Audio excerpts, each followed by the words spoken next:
Hi guys, so today I will be finishing the fourth chapter of Twilight, and so let's get to it.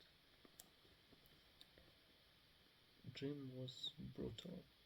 We had moved on to basketball. My team never passed me the ball, so that was good, but I fell down a lot. Sometimes I took people with me. Today I was worse than usual because my head was so filled with Edward. I tried to concentrate on my feet, but he kept creeping back into my thoughts just when I really needed my balance. It was a relief, as always, to leave. I almost ran to the truck. There were just so many people I wanted to avoid. The truck had suffered only minimal damage in the accident. I had to replace the tail lights, and if I had had a real paint job, I would have touched that up. Tyler's parents had to sell their van for parts. I almost had a stroke when I rounded the corner and I saw a tall, dark figure leaning against the side of my truck. Then I realized it was just Eric.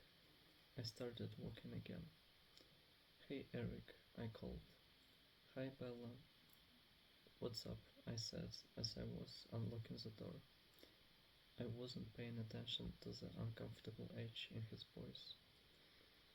So his next words took me by surprise.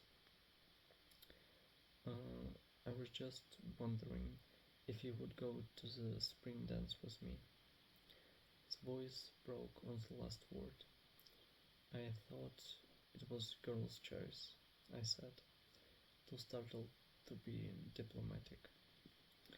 "Well, yeah," he admitted, shamefaced. I recovered my composure and tried to make my smile warm. "Thank you for asking me, but I'm going to be in Seattle that day." "Oh," he said, "well, maybe next time." "Sure," I agreed, and then bit my lip. I wouldn't want him to take that too literally. He slouched off back towards the school. I heard a low chuckle. Edward was walking past the front of my truck, looking straight forward, his lips pressed together. I yanked the door open and jumped inside, slamming it loudly behind me. I revved the engine defiant. Uh, I revved the engine defiantly and reversed out into the aisle. Edward was in his car already, 2 spaces down, sliding out smoothly in front of me, cutting me off. He stops there to wait for his family. I could see the 4 of them walking this way, but still by the cafeteria. I considered taking out the rear of his shiny Volvo, but there were too many witnesses. I looked in my rear view mirror. A line was beginning to form, directly behind me. Tyler Crowley was in his recently acquired used Sentra, waving. I was too aggravated to acknowledge him. While I was sitting there, looking everywhere but at the car in front of me, I heard a knock on my passenger side window. I looked over. It was Tyler. I glanced back in my rearview mirror, confused. His car was still running, the door left open. I leaned across the cab to crank the window down. It was stiff. I got it halfway down, then gave up. "I'm sorry, Taylor. I'm stuck behind Colin." I was annoyed. Obviously, the holdup wasn't my fault. "Oh, I know. I just wanted to ask you something While we are trapped here, he grinned. This could this could not be happening. Will you ask me to the spring dance? He continued. I'm not going to be in town, Tyler. My voice sounded a little sharp. I had to remember it wasn't his fault that Mike and Eric had already used up my quota of patience for the day.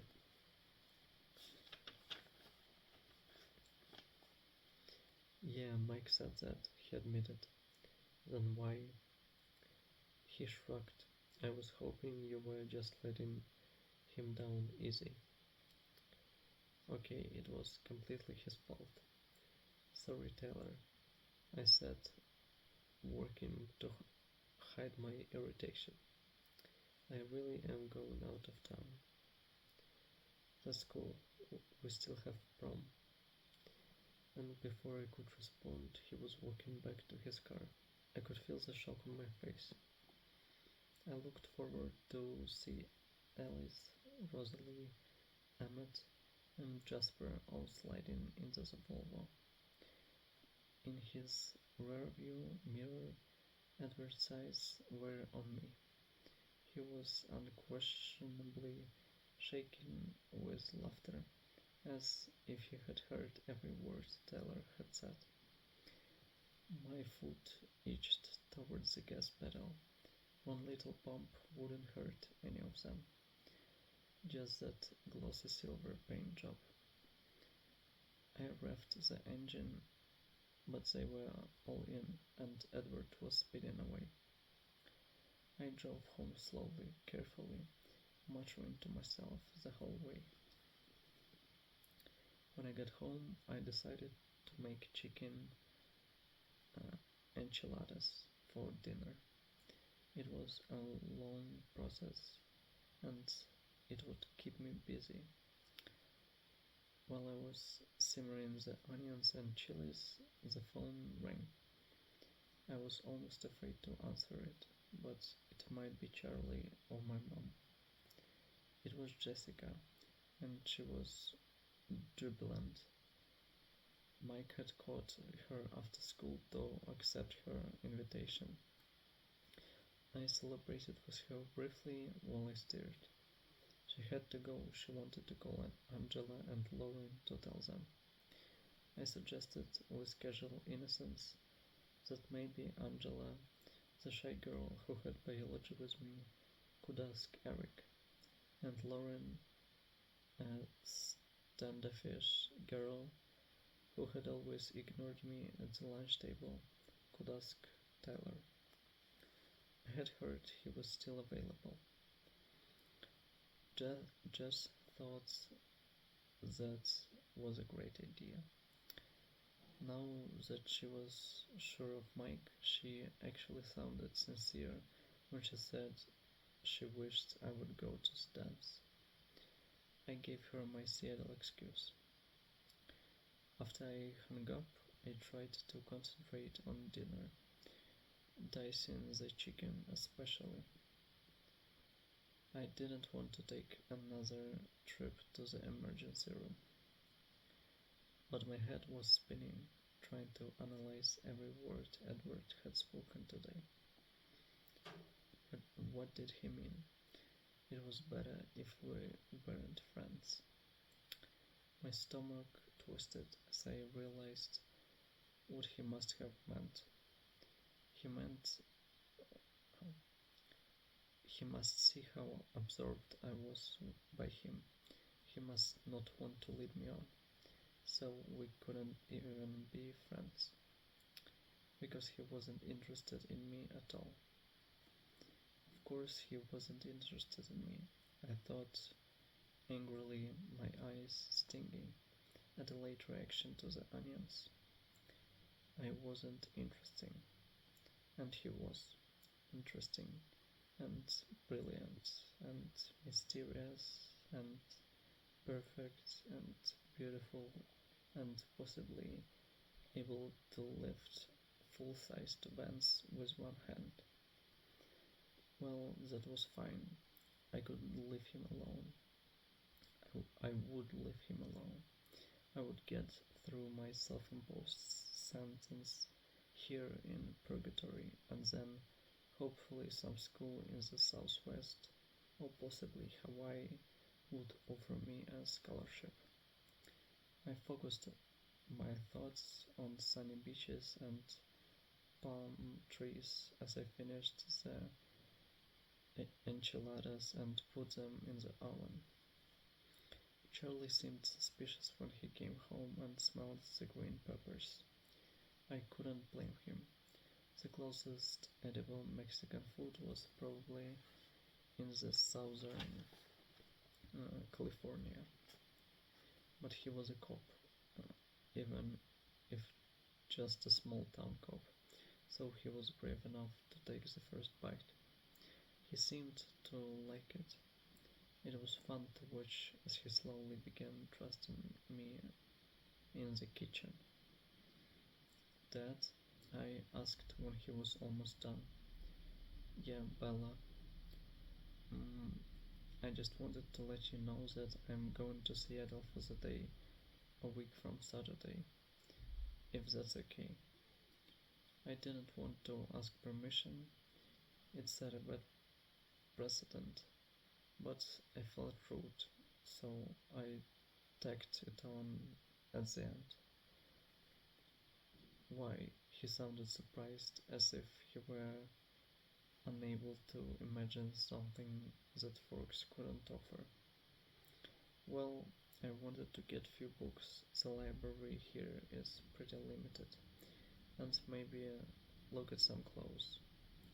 I had more money than I was used to having since, since thanks to Charlie.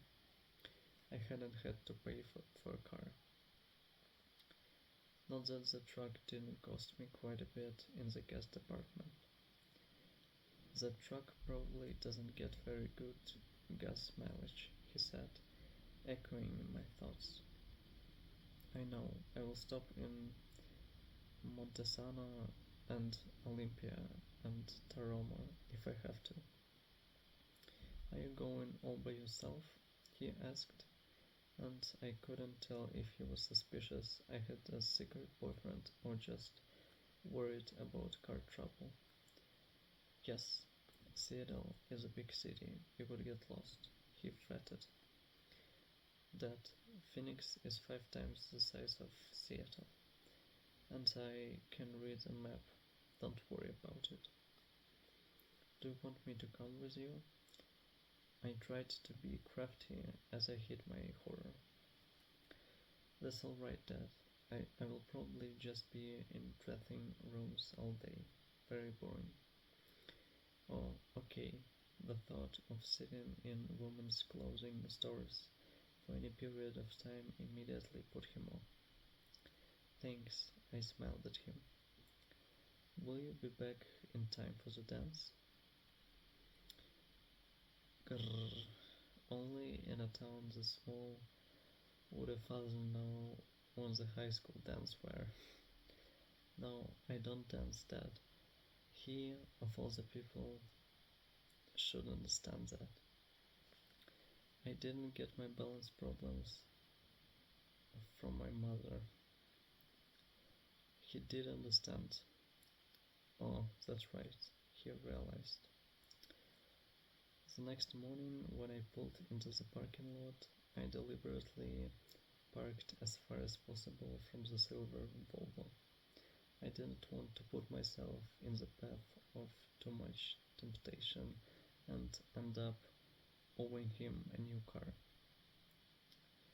Getting out of the cab, I fumbled with my key and it fell into a puddle at my feet.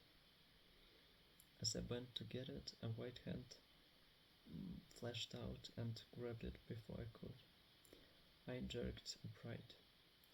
Edward Cullen was right next to me, leaning casually against my truck.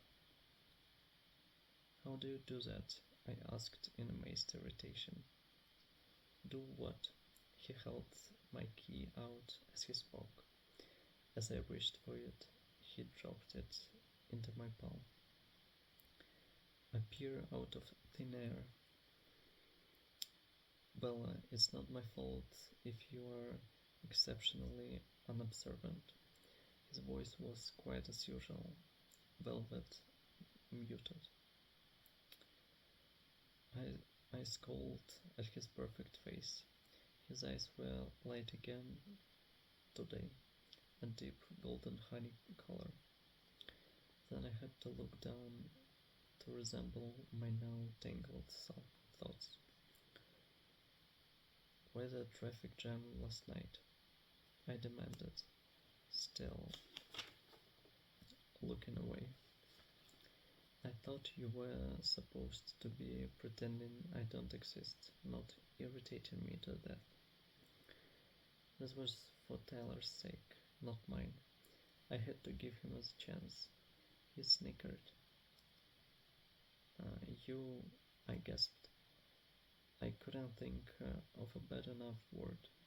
It felt like the heat of my anger should physically burn him, but he only seemed more amused. And I'm not pretending you don't exist, he continued. So you are trying to irritate me to death? Since Tyler's ban didn't do the job. Anger flashed in his uh, tawny eyes. His lips pressed into a hard line, all signs of humor gone. Bella, you are utterly absurd, he said, his low voice cold. My palm tingled. I wanted I wanted so badly to hit something. I was surprised at myself. I was casually a non-violent person. I turned my back and started to walk away. Wait, he called. I kept walking, sloshing angrily through the rain. But he was next to me, easily keeping pace. I'm sorry, that was rude, he said as he walked. I ignored him. I'm not saying it isn't true, he continued, but it was rude to say it anyway. Why won't you leave me alone? I grumbled. I wanted to ask you something, but you sidetracked me. He chuckled. He seemed to have recovered his good humor. Do you have a multiple personality disorder? I asked severely. You're doing it again. I signed. Fine then. What do you want to ask? I was wondering if a week from Saturday, the day of the spring dance. Are you trying to be funny? I interrupted him, wheeling toward him. My face got drenched as I looked up at his expression. His eyes were wickedly amused. Will you please allow me to finish? I bit my lip and clasped my hands together, interlocking my fingers so I couldn't do anything rash. I heard you say you were going to Seattle that day, and I was wondering if you wanted a ride. That was unexpected. What? I wasn't sure what he was getting at. Do you want a ride to Seattle? With who? I asked, mystified. Myself, obviously. He enunciated every syllable as if he were talking to someone mentally handicapped. I was still stunned. Why? Well, I was planning to go to Seattle in the next few weeks, and to be honest, I'm not sure if your truck can make it. My truck works just fine. Thank you very much for your concern. I started to walk again, but I was too surprised to maintain the same level of anger. But can your truck make it there on one tank of gas? He matched my pace again. I don't see how that is any of your business. Stupid, shiny Volvo owner. The wasting of finite resources is everyone's business. Honestly, Edward, I felt a thrill go through me as I said his name, and I hated it. I can't keep up with you. I thought you didn't want to be my friend. I thought, uh, I, I said it would be better if we weren't friends, not that I didn't want to be. Oh, thanks. Now that's all cleared up. Heavy sarcasm. I realized I had stopped walking again. We were under the shelter of the cafeteria roof now, so I could more easily look at his face, which certainly didn't help my clarity of thought. It would be more prudent. It would be more prudent for you not to be my friend, he explained. But I'm tired of trying to stay away from you, Bella. His eyes were gloriously intense as he uttered that last sentence, his voice smoldering. I couldn't remember how to breathe. Will you go with me to Seattle? He asked, still intense. I couldn't speak yet, so I just nodded. He smiled briefly, and then his face became serious. You really should stay away from me, he warned. I will see you in class. He turned abruptly and walked back the way we had come. So I think that's all for today, guys. That was the end of the fourth chapter.